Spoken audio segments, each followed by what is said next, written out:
প্রিয় দর্শক, আসসালামু আলাইকুম। আশা করি আপনারা সবাই অনেক বেশি ভালো আছেন। কিন্তু আমি আজকে ভালো নেই। এমন একটি কথাই আমাকে বলতে হবে, আমি কখনো ভাবিনি।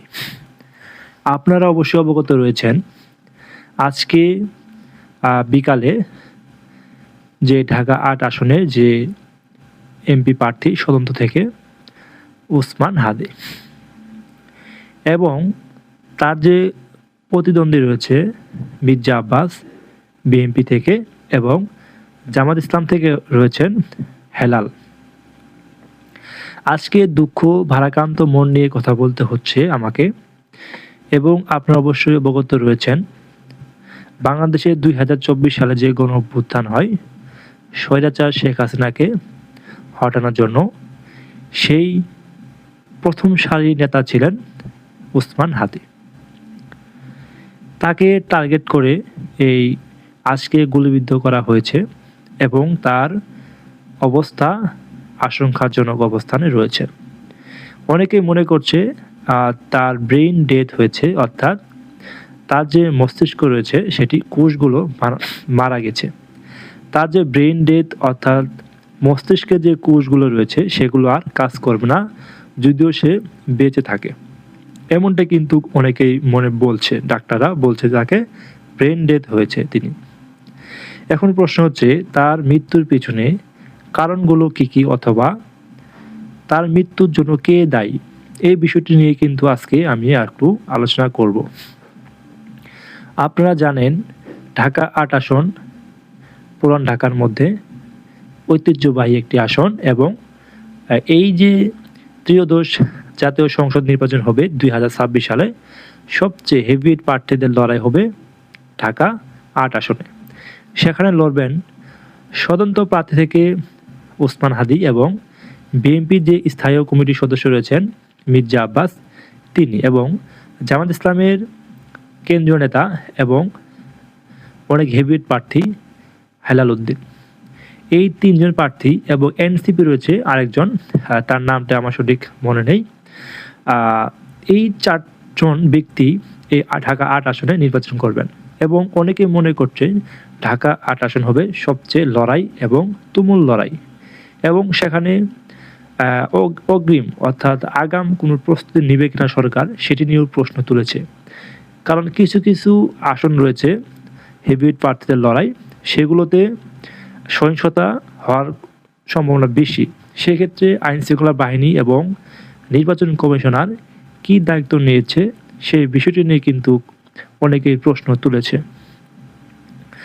এখন যেহেতু ওসমান হাদির হেভিওয়েট প্রতিদ্বন্দ্বী প্রার্থী দুইজন রয়েছে আরও, বিএনপি এবং জামাত ইসলাম থেকে, অনেকেই মনে করছে ওসমান হাদিকে ঠেকানোর জন্য এবং এই আসনে অন্য যে দলগুলো রয়েছে প্রধান দল, সেগুলো চাচ্ছে তাকে সরিয়ে আমরা কিভাবে এই আসন থেকে একটি এমপি প্রার্থী হব অথবা এমপি হব, সেই লক্ষ্যটাই কিন্তু তারা মনে করছে অনেকেই, যে তার মৃত্যুর পিছনে সে দায়ী হবে, অর্থাৎ বিএনপির যে প্রার্থী রয়েছে তাকে দায়ী করবে। কিন্তু আরেকটি কথা হলো, কোনো স্বার্থান্বেষী মহল অথবা তিনি তো ইনকিলাব মঞ্চের প্রতিষ্ঠাতা সভাপতি, এবং তাকে হত্যার জন্য এই সুযোগটা কাজে লাগাচ্ছে কিনা সেটিও দেখার বিষয়। অনেকেই সন্ত্রাসী গোষ্ঠী বা ফ্যাসিস্টের যে সরকার রয়েছে তারা হয়তো এই সুযোগকে কাজে লাগাবে, এবং সম্পূর্ণ দায় যদি মির্জা আব্বাসের উপরে চলে যায়, এই সময়ে হয়তোবা এই কাজটি তারা করতে পারে। আমরা কিন্তু বিভিন্ন সময় সিনেমাতে দেখেছি প্রতিপক্ষকে সঠিক সময়ে ঘায়েল করার জন্য তারা এই সুযোগগুলো গ্রহণ করে থাকে। এখন প্রশ্ন হচ্ছে, মির্জা আব্বাস কি এই ইয়ের সঙ্গে জড়িত কিনা, সেটি কিন্তু অনেকেই মনে করছে। কিন্তু বাস্তবতা হচ্ছে, তদন্ত ছাড়া কিংবা অনুসন্ধানী ছাড়া পুলিশের যে আইন শৃঙ্খলা বাহিনী রয়েছে, গোয়েন্দা বিভাগ, সকল তথ্য সঠিকভাবে বিবেচনা করা ছাড়া আমরা বলতে পারি না মির্জা আব্বাস এই হত্যার সাথে জড়িত। কেননা এই সুযোগকে কাজে লাগানোর জন্য হয়তোবা এই ২০২৪ সালের পর থেকেই সন্ত্রাসী গোষ্ঠীরা সুযোগ নিয়েছিল যে কখন আমরা একটি সঠিক সময় পাবো এবং এই সন্ত্রাসী হামলার দায় যাবে মির্জা আব্বাসের ওপর, এমনটিও কিন্তু অনেকেই মনে করতে পারে। এবং সন্ত্রাসীরা এই সুযোগটাই কাজে লাগানোর চেষ্টা করবে এবং তারা প্রায় সফল হয়েছে। তার মৃত্যুর খবর হওয়ার আগ পর্যন্ত তারা হয়তোবা ভাবতেছে এমন একটি ঘটনা ঘটবে।